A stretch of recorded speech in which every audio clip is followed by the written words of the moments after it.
Hi everyone, I'm Benjamin Mizrahi, and in this presentation, in this video recording, I will explain to you about my project. I designed an intervention for a school I work with, and that is an only boys school, Orthodox, Jewish Orthodox yeshiva, religious school.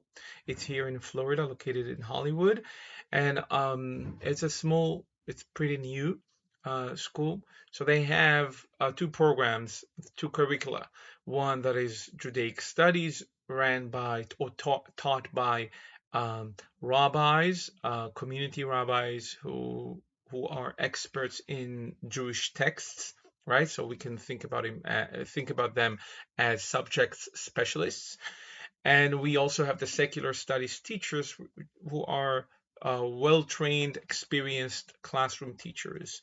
Now, my work is to coach, mentor, and guide the rabbis because they don't have a pre-teaching training, and so they're lacking all the classroom aspects, designing, curriculum, implementing, evaluating, assessing, etc.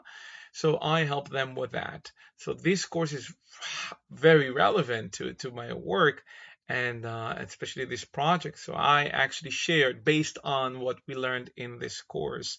I am sharing my plan and a little bit what I've just done already, what I've already done with the rabbis. And there are there is one maybe two more teachers like math teachers who are also very they're very young, inexperienced, so I help them too. And okay, so let's start with the what, right? We're talking about what is it really the that we're trying to do. So first and foremost, my focus on cultivating a learning culture, right, and helping the organization, the school, to become an organization of learning, is that it needs to come from the top, from the head of school, that we make mistakes, and that the reflection is a habit, is not just something that we do after after something happens, or after after a major failure, like we take time to reflect. No, reflection is something that we do all the time, and we do it loud and with others.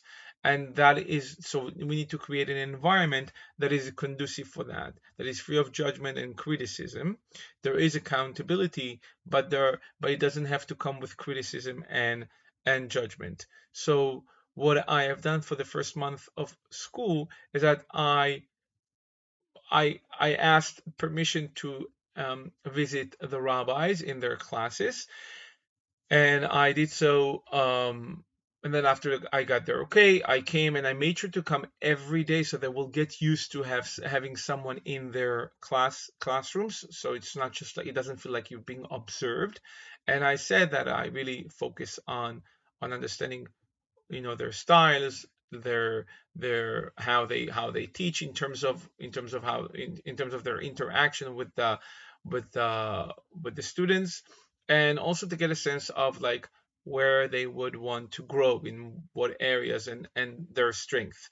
So speaking of strengths, I created a list. Like every time I entered their classes, I tried to pick on one thing that the individual rabbi is doing really well.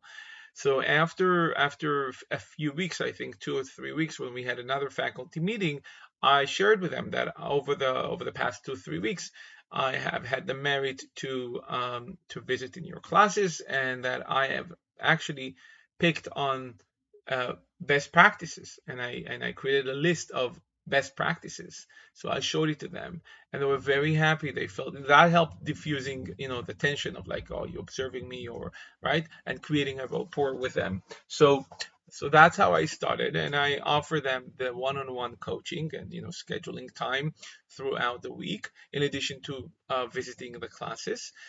And then at the beginning of those meetings, I show them the list again, and then we say, okay, so these are the best practices. I mean, can you identify things that you do, like that you on the list?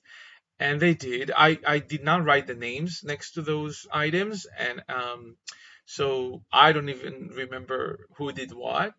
So it was just for them to say, yes, I'm doing this, I'm doing this, I'm doing this, this is something I'm not doing, and I would love to get better at or to learn more about it. So that's how we started in terms of clarity, um, so and goal setting. So that was the really the first step, or the second after, of course, entering their classes.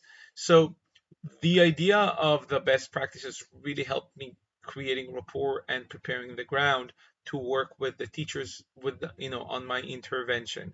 Now, um, as I said before, there are elements in this course that truly helped me, and it was just like it's the fall semester, so it was so timely appropriate, and so I utilized at least four models and theories um, in the context of my work. So I spoke about the application of knowledge, like how we perceive, how we do things, how we work on what we learn, right? There is one.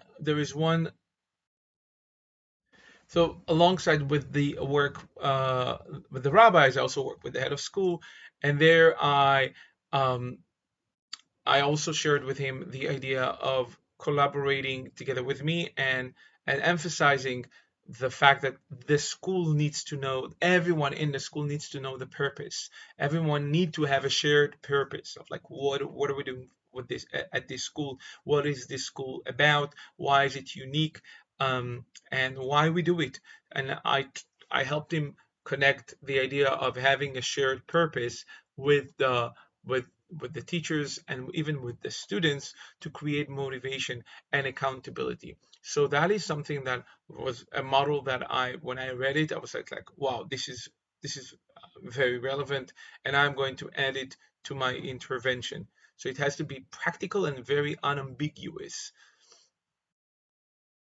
The second theory was about mental models. So every time I worked with the rabbi, I took the time to create awareness and also find out what are those mental models that they enter the classroom with, and you know kind of like in parenting, we call it the parenting blueprint. What's your blueprint? What's the philosophy that you come with? So that okay, let's challenge it. Let's see, is it really true, or is it based on your experience? A lot of the mental models are basically are formed in our childhood and how we experience being students, and we carry it on into our adulthood. So that was that theory that helped me also working and implementing the intervention.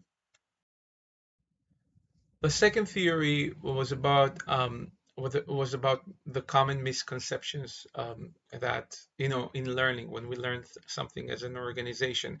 Um, the one misconception that I focused on is that learning doesn't have to take place for the purpose of solving a specific problem, but really for growth, for innovation, for first of all understanding ourselves, and and innovation, and then also really having a vision for where we want to grow. So that was very important, and I found it truly relevant to my work with the rabbis as well. The third or the fourth theory that I have used was the system thinking. Really, the idea that um, everything is connected to everything, and that we cannot take a reductionist approach to situation, because then we end up labeling something, right? Whether we work with students, whether we work with teachers. So in organizational learning, the idea of system thinking is crucial, especially to my work and mentoring and guiding teachers. Finally, there are two ideas that relate more to content that I've included in my intervention. It's not about theory per se, but it's more of the universal design for learning and the understanding by design. The two major tools that I am going to use in my intervention with the teachers, especially with young teachers, in terms of thinking about teaching instructions, right? Planning, designing, etc., and also implementing with the students. So the really universal by design and understanding by design are the two tools that I've included in my intervention. Not necessarily that we focused on it here in this course. And that's all basically. All right, that's all. That's my project, and I am very excited to continue it's not theoretical, like it's real, it's happening now, so I'm very excited about it. I'm very grateful for what I've learned, and it gives me a lot of confidence because it solidified my experience, my real life experience as a practitioner with theories in education and learning. So I'm very grateful. I'm very grateful for my peers and the professor. It was a meaningful experience course for me. Thank you very much, and thank you for taking the time. And I'm sorry it was a little bit over time. Take care.